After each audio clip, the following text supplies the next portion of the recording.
S ನೋಡಿ ಇನ್ನು ದುರ್ಘಟನೆ ಹೇಗೆ ನಡೀತು ಅಲ್ಲಿನ ಸ್ಥಿತಿ ಅವಾಗ ಯಾವ ಥರ ಆಗಿತ್ತು ಅದನ್ನು ನೇರವಾಗಿ ನೋಡಿದವ್ರು ಏನು ಹೇಳ್ತಾರೆ ಪ್ರತ್ಯಕ್ಷದರ್ಶಿಯನ್ನು ನಮ್ಮ ಪ್ರತಿನಿಧಿ ಮಾತನಾಡಿಸಿದ್ದಾರೆ ನೋಡೋಣ ಬನ್ನಿ. ಹಾಸನ ಜಿಲ್ಲೆ ಮೊಸಳೆ ಹೊಸಳ್ಳಿಯ ಬಳಿ ಭೀಕರ ದುರ್ಘಟನೆ ನಡೆದಿರುವಂಥದ್ದು. ಗಣಪತಿ ವಿಸರ್ಜನೆಯ ವೇಳೆ ಲಾರಿಯೊಂದು ಏಕಾಏಕಿ ನುಗ್ಗಿದಂತಹ ಪರಿಣಾಮ 7ರಿಂದ 8ಕ್ಕೂ ಹೆಚ್ಚು ಜನರು ಸಾವನ್ನಪ್ಪಿದ್ದಾರೆ ಅನ್ನುವ ಮಾಹಿತಿ ಸದ್ಯಕ್ಕೆ ಲಭ್ಯವಾಗಿದೆ. ಈಗ ನಾವು ಘಟನಾ ಸ್ಥಳದಲ್ಲಿ ಇರುವಂಥದ್ದು ಹಾಸನ ಜಿಲ್ಲೆ ಮೊಸಳೆ ಹೊಸಳ್ಳಿಯ ರಾಜ್ಯ ಹೆದ್ದಾರಿ, ಹಾಸನ ಮತ್ತು ಮೈಸೂರಿಗೆ ಹೋಗುವಂತಹ ರಾಜ್ಯ ಹೆದ್ದಾರಿಯಲ್ಲಿ ನಾವಿದ್ದೀವಿ. ಆ ಘಟನಾ ಸ್ಥಳದಲ್ಲಿದ್ದೀವಿ. ನಮ್ಮ ಎಡಭಾಗದಲ್ಲಿ ಇದು ಈಗಾಗಲೇ ನೋಡ್ತಾ ಇರ್ಬೋದು.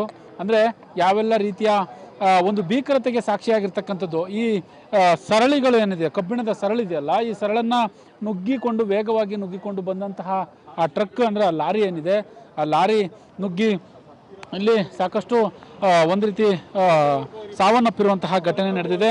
15ರಿಂದ 20ಕ್ಕೂ ಹೆಚ್ಚು ಜನರಿಗೆ ಈಗಾಗಲೇ ಗಾಯಾಳುಗಳು ಹಾಸನದ ಸರ್ಕಾರಿ ಆಸ್ಪತ್ರೆಯಲ್ಲಿ ಚಿಕಿತ್ಸೆಯನ್ನು ಪಡಿತಾ ಇದ್ದಾರೆ. ನಾವು ಮತ್ತೊಂದು ದೃಶ್ಯವನ್ನು ತೋರಿಸ್ತೀವಿ. ಅಲ್ಲಿ ನೋಡಿ, ಅಂದರೆ ಗಣಪತಿ ವಿಸರ್ಜನೆ ವೇಳೆ, ಅಂದರೆ ಈ ಹೊಳೆನರಸೀಪುರ ಕಡೆಯಿಂದ ವಿಸರ್ಜನೆಯ ಸಂದರ್ಭದಲ್ಲಿ ಬರ್ತಾ ಇರುವಂಥದ್ದು. ಇಲ್ಲಿ ಎಷ್ಟೆಷ್ಟು ಜನರು ಅಂದರೆ ಚಪ್ಪಲಿಗಳು ಬಿದ್ದಿರುವಂಥದ್ದು, ಜೊತೆಗೆ ಒಂದಿಷ್ಟು ಇದೇ ಸ್ಥಳದಲ್ಲಿ ಫಸ್ಟು ಲಾರಿ ಏಕಾಏಕಿ ನುಗ್ಗಿದ್ದು ಅನ್ನುವ ಮಾಹಿತಿ ಬಂದಿರುವಂಥದ್ದು. ಈಗ ನಮ್ಮ ಇನ್ನೊಂದು ದೃಶ್ಯಾವಳಿಗಳನ್ನು ತೋರಿಸ್ತೀವಿ. ಆ ಆಟೋ ಇದೆಯಲ್ಲ, ಈ ಆಟೋ KA09B7156 ಈ ಆಟೋಗೆ ಫಸ್ಟು ಮೊದಲು ಗುದ್ದಿಕೊಂಡು ಬರುವಂಥದ್ದು.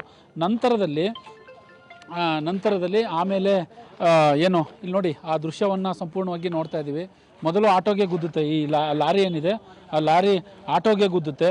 ಆಟೋಗೆ ಗುದ್ದಿದ ನಂತರ ಅದನ್ನು ಕಂಟ್ರೋಲ್ ತಪ್ಪಿದಂತಹ ಆ ಲಾರಿ ಚಾಲಕ ಏನಿದ್ದಾನೆ ನೇರವಾಗಿ ಏಕಾಏಕಿ ಸುಮಾರು ಒಂದು 500ರಿಂದ 1000ಕ್ಕೂ ಹೆಚ್ಚು ಅಂದರೆ ಭಕ್ತಾದಿಗಳು, ಅಂದರೆ ಗಣೇಶನ ವಿಸರ್ಜನೆ ಮಾಡುವಂತಹ ಸಂದರ್ಭದಲ್ಲಿ ಆ ಭಕ್ತರು ರಸ್ತೆಯಲ್ಲಿ ಬರ್ತಾ ಇರ್ತಾರೆ. ಆಗ ಏಕಾಏಕಿ ನುಗ್ಗಿರ್ತಕ್ಕಂಥದ್ದು.